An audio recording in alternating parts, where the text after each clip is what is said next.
নদী থেকে উপরে উঠে আসছি। এখন এই যে এই কাকুটাকে দেখছি, এখন এই কাকুটার এখান থেকে আমরা ঝালমুড়ি নিব। কি কি দিয়ে বানাচ্ছ? আলু আছে, ঝালমুড়ি আছে। এখন কি দিচ্ছ? ঝালমুড়ি, তারপরে কি দিবা?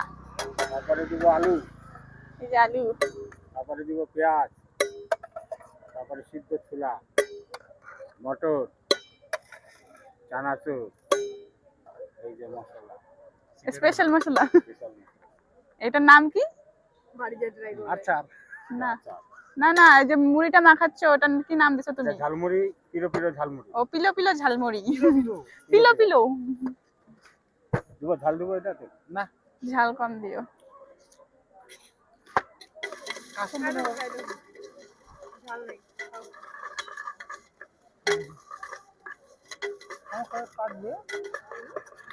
কেমন টেস্টি পিলো পিলো ঝালমুড়ি?